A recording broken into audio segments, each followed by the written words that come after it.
Tonight, as I said, we're going to continue step 4. Last week we were on column 3. I believe this week we're going to column 4, but that's up to you, Herb. I know you have a plan.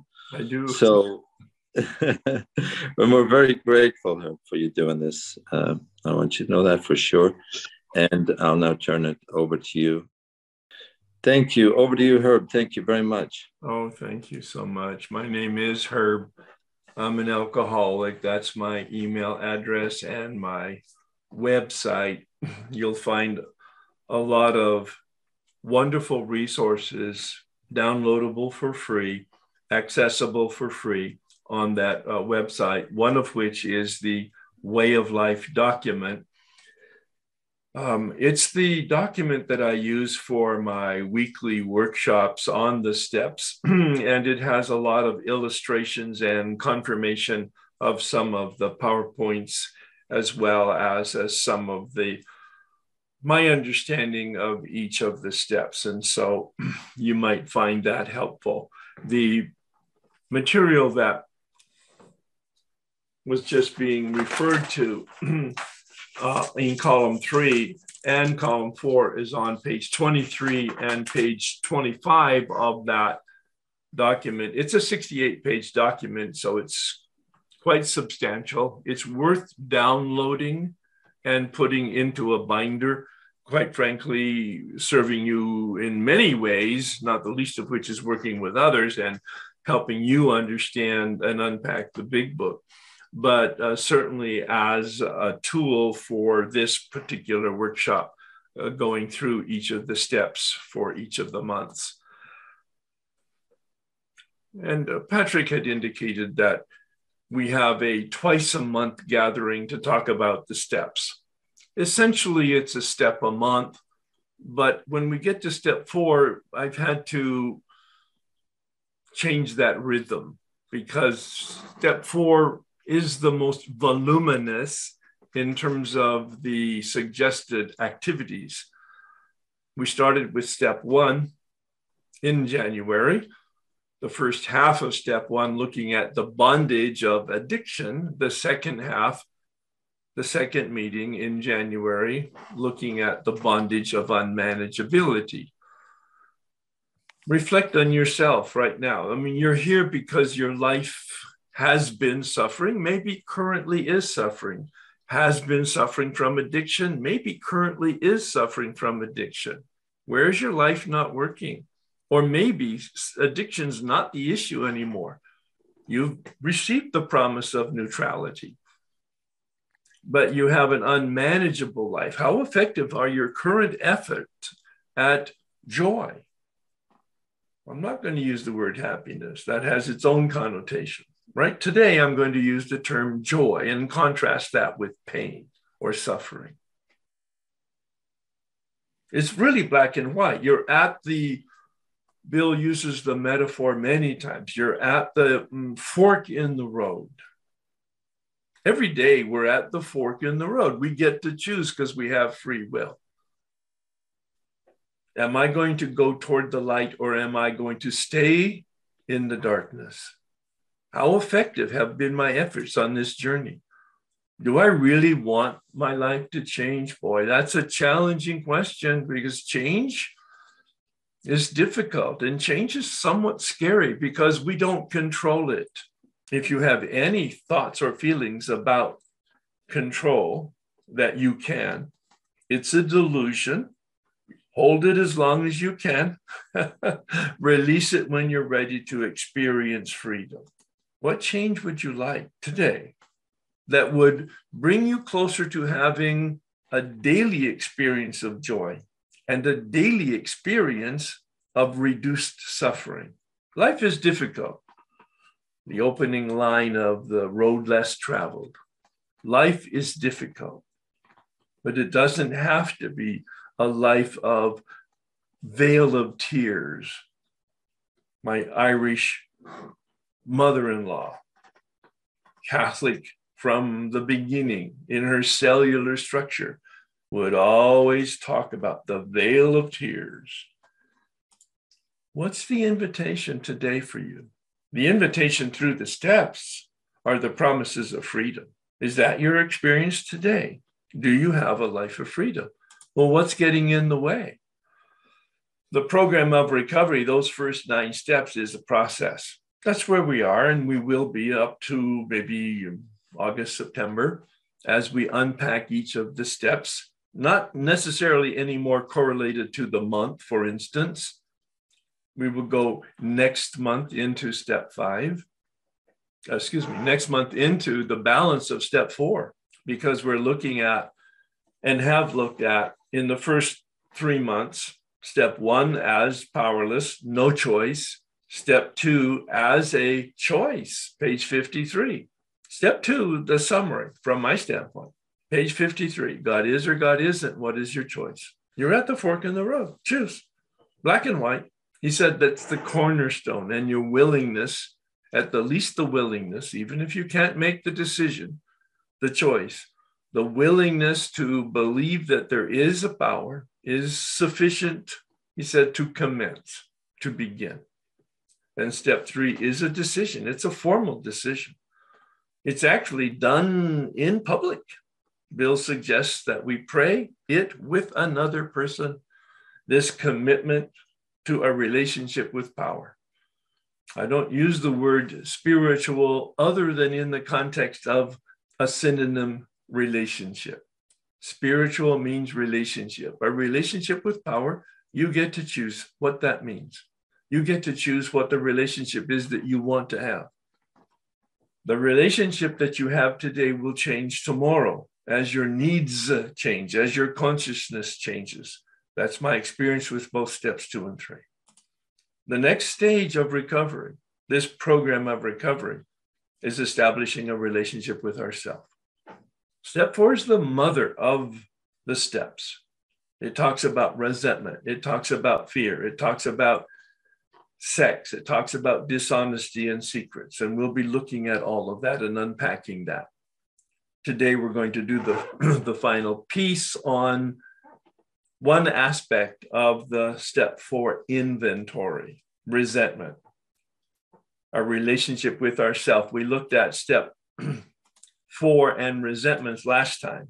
Bill talks about a spiritual arch through which we walk to a new freedom. Keep in mind, freedom's the goal here. Freedom, not happiness. Freedom, life, liberty, and the pursuit of happiness. And that's the order in the Declaration of Independence. Life first, of course. Liberty, absolutely essential if we're going to pursue happiness. Pursuit, not guaranteed happiness. That foundation is a surrender, complete defeat. Step 2, the cornerstone. My willingness to choose. There is a power. I have no idea what it is. I have no idea really where it is, but I'm going to make a choice. God is, and God is deep inside of me, page 55. As long as I hold that attitude, I'm using the word from the big book. Please look at page 55. The answer to the 2 questions on page 45. Where and how are we going to find that power? Think honestly, search diligently, search fearlessly. With this attitude, you cannot fail. Step 2. And then step 3, that decision to turn. To turn from what to what? From our self-centeredness to other-centeredness, life as we don't understand it. Life with a capital L. Life, our relationship with other and others. But to take a look at those impediments to that light in us, we're going to look at resentment. Resentment is one of the manifestations of our survival instinct of fight. Next time, 2 weeks from now, we'll be looking at fear, the flight instinct. We'll look at sex. I think it comes under the dishonesty, the freeze, the camouflage, the hiding label, but more about that later. Today, we're going to look at that second half of the resentment inventory because we want freedom. Step 4 is the roto-rooter of the spiritual life. It cleans out the obstacles, the impediments in the channel that is me, so that the channel can be filled with life, with light, with grace, with God. We looked at step 4. Very simply asking to take a look at the list of our resentments, sentire, to feel. That's the Latin derivative, to feel sentire, anger, that survival instinct of fight that gets expressed in our emotions of anger, that gets expressed in our resentments because we don't let the anger go. We hold it for days, weeks, months, years, decades. Decades, many of you there have a resentment towards your mother and father still right now, despite the fact that you're sober and in a program of recovery that invites us to forgiveness. Forgiveness, look it up in the dictionary. A decision to release. Look at my hand, a decision to release. And when we release them, paradoxically, we are released. But it's a process, not an event. We have to take a look at, we don't have to, we're invited to take a look at our beliefs in column 3. This was my experience with it. This is my interpretation of it. These 2 words are not in the big book with regard to column 3 on page 65. But this is my summary of my knowledge and my experience with column 3 that I shared last time.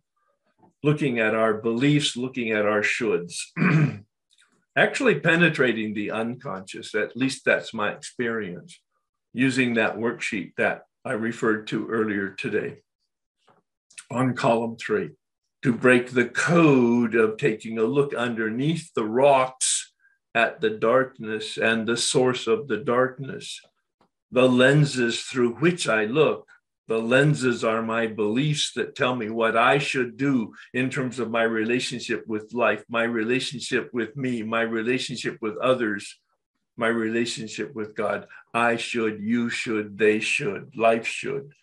As Dr. Berker said, we should all over ourselves.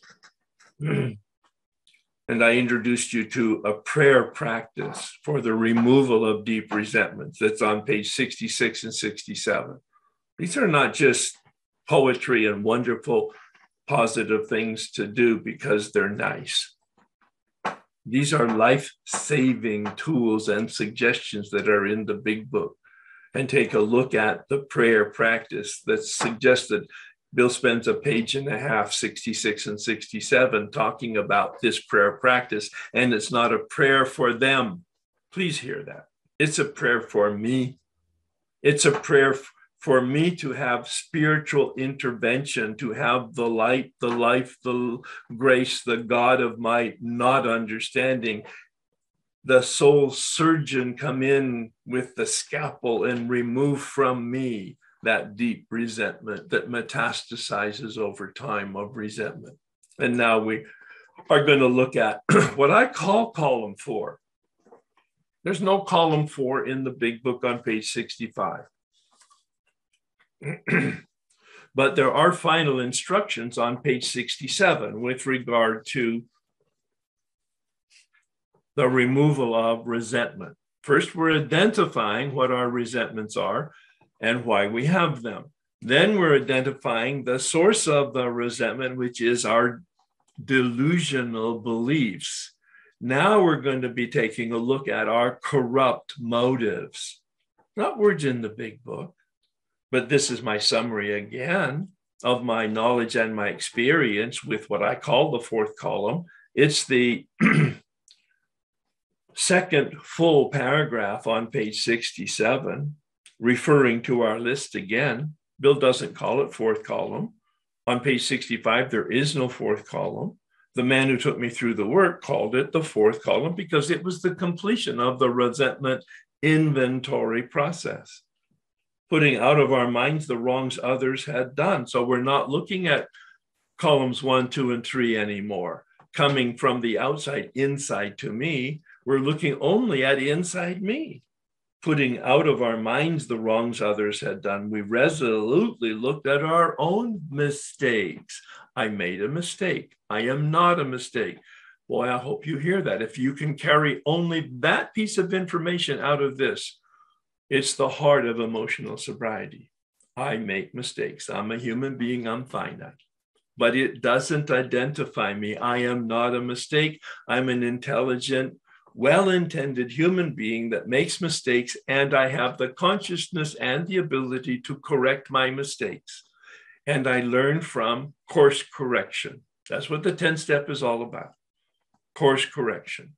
And we become wise over time because we have the experience of the mistakes that we made, the decisions we make, and the intentions we have, and the actions that we take, and whether or not they correct and improve our relationship with other people and life itself.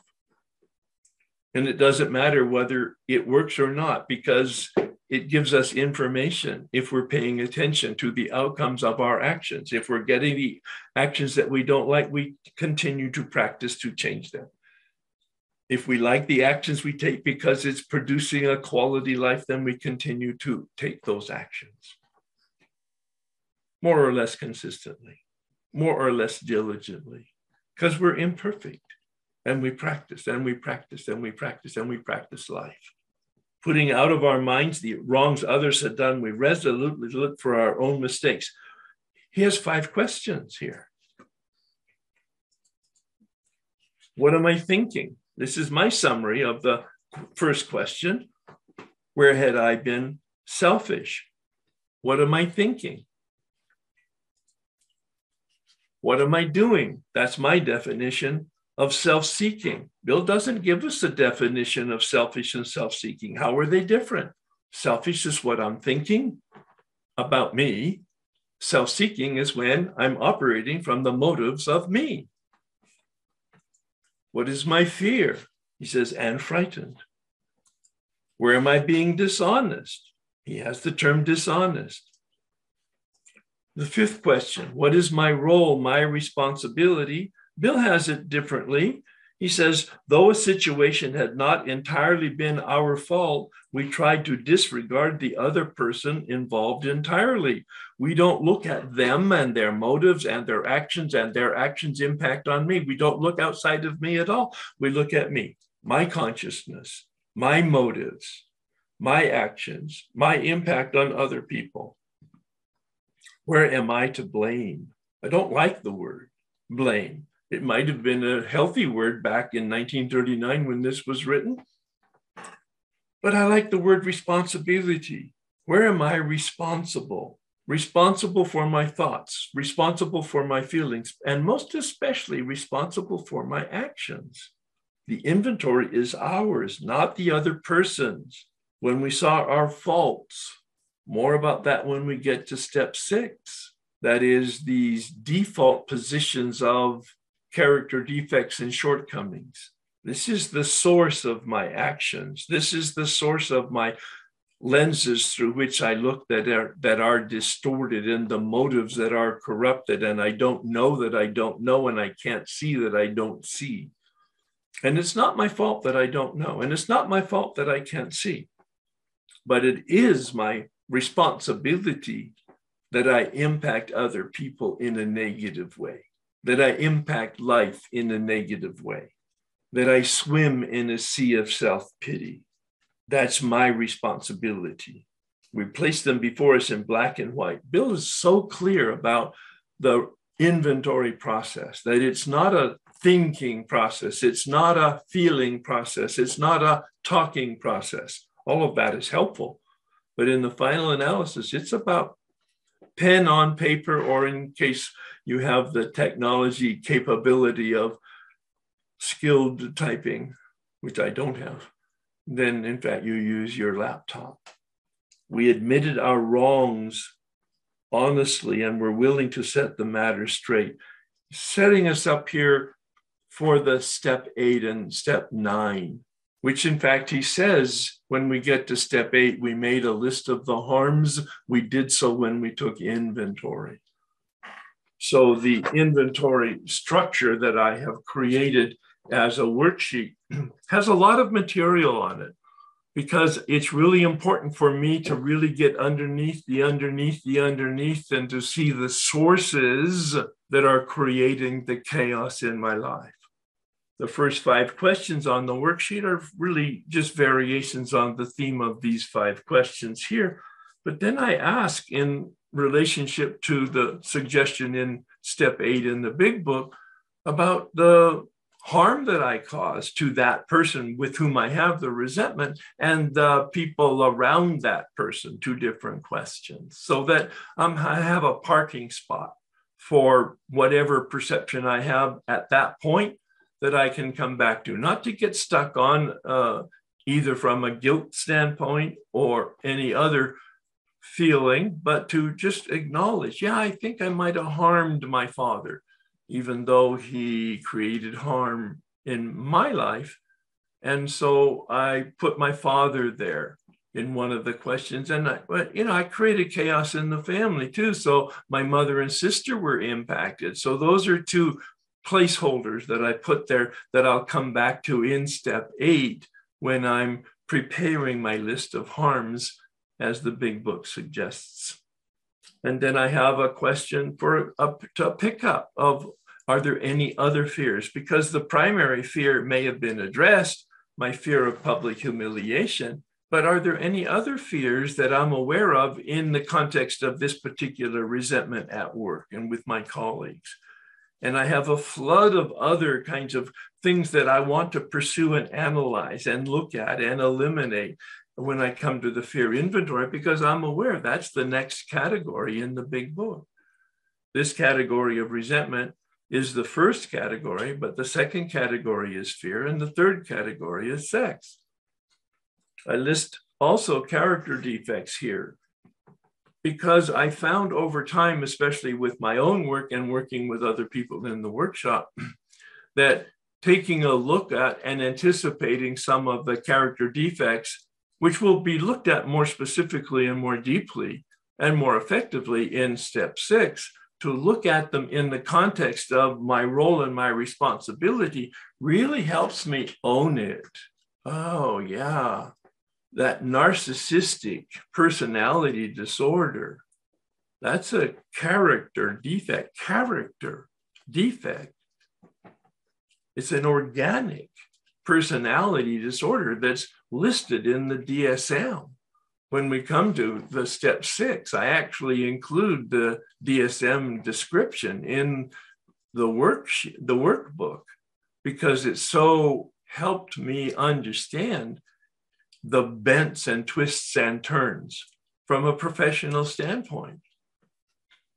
So I list the character defects of inconsideration, unkindness, grandiosity, superiority, a sense of entitlement.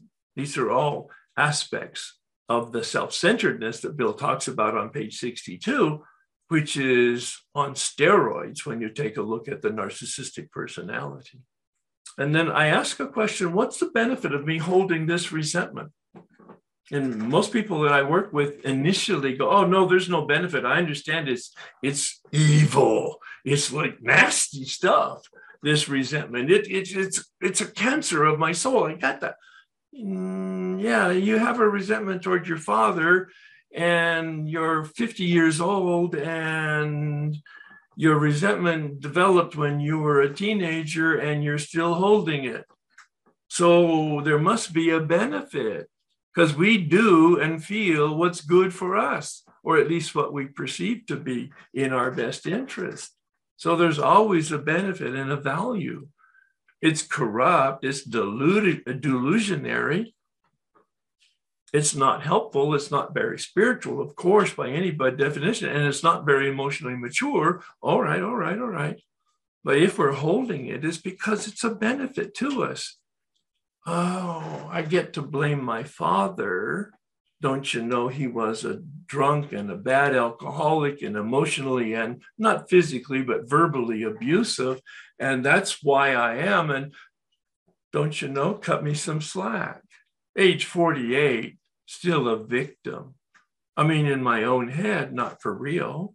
And I use my father as my psychological whipping boy for me being a victim and not being able to live in the way mature and decent human beings live. And that was my excuse. Now, all of this was not that conscious, quite frankly. It became embarrassingly conscious as I did this work. What is the motive, the benefit, the value to me? And then I looked at the perceived role that I had coming out of the third column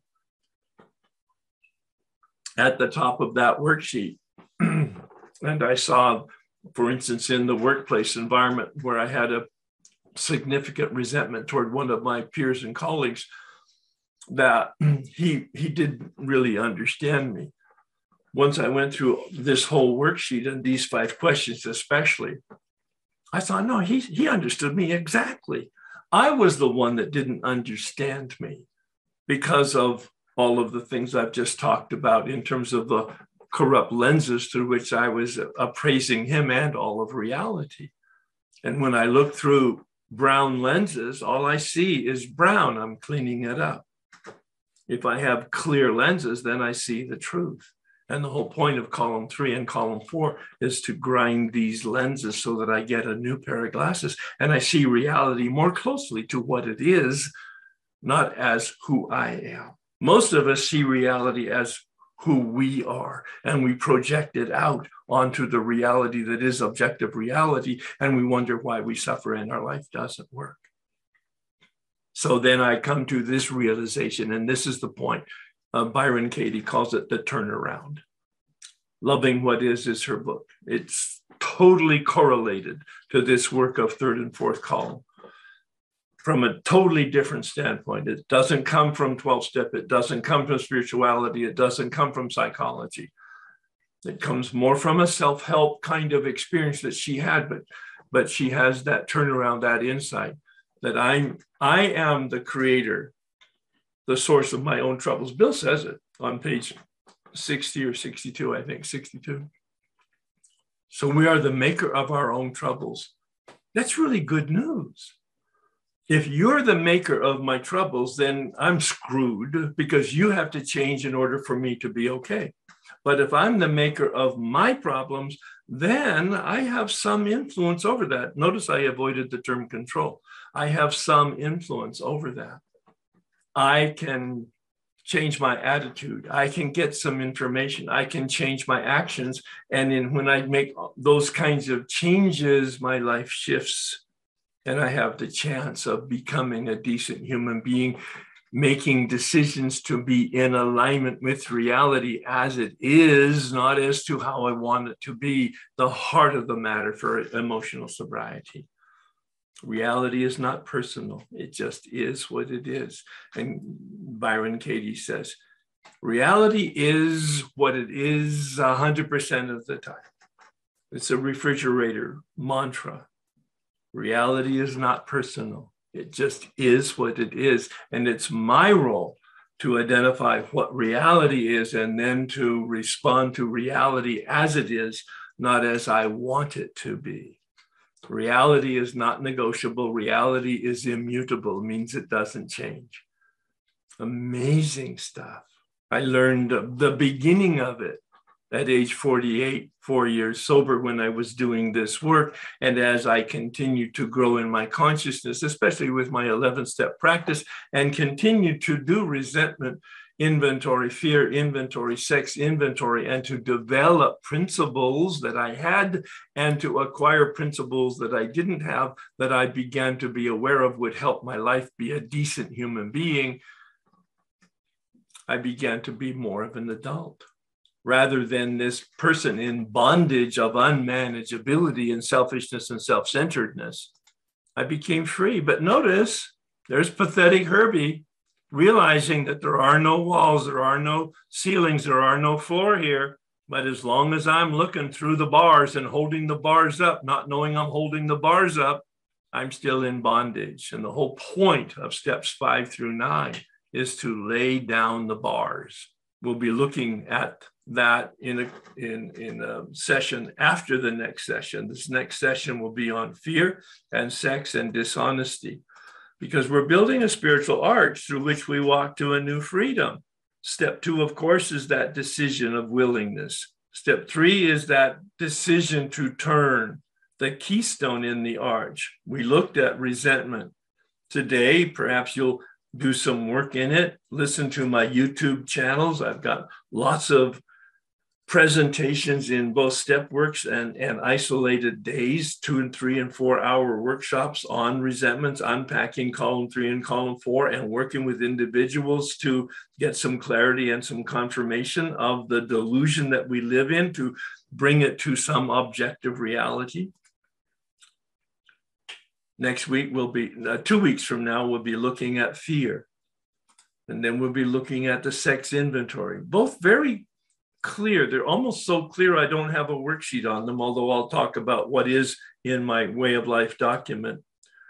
And dishonesty and secrets are more invited in the step 5 instructions, but I'll talk about them as the closing out of the step 4 process, because we're looking for freedom. This is the promise. Read those promises on page 83 and 84. The promises of freedom. You see, this is about the ego deflation at depth. Ego deflation at depth. We have a certain genetics. We're addicts probably because of that. The science is in for alcoholics. It's suspected for drug addicts and process addiction. It's suspected as a brain dysfunction. There's not confirmation yet. It's not as clear a confirmation as it is for alcoholics having a liver dysfunction and a biological dysfunction, our genetics. And you've seen these dolls. They represent each of our stories. They're called the nesting dolls, though they're originally came out of Russia, and they all fit into one another. The externals all look the same, but they fit into one another, our family culture, our emotions and our experiences. All of this is unpacked in the step 4 inventory, especially in the resentment inventory, our education and our psychology development. What we're trying to get to is the truth. Who am I? What is my true self? What is my authentic self? One of my teachers calls it the core of goodness. The first book of the Hebrew scripture, the Torah, the Genesis, says humans are made in the image and likeness. God made humans in God's image and likeness. God made them male and female. It's a wonderful meditation. What's the truth here? Ego deflation at depth. Taking away the masks that have been created by our biology and our family and our emotions and our psychology. Taking away, pouring sulfuric acid, literally, that's step 4, on the mask so that it disintegrates and reveals the true self. Quite a journey. Thank you so much.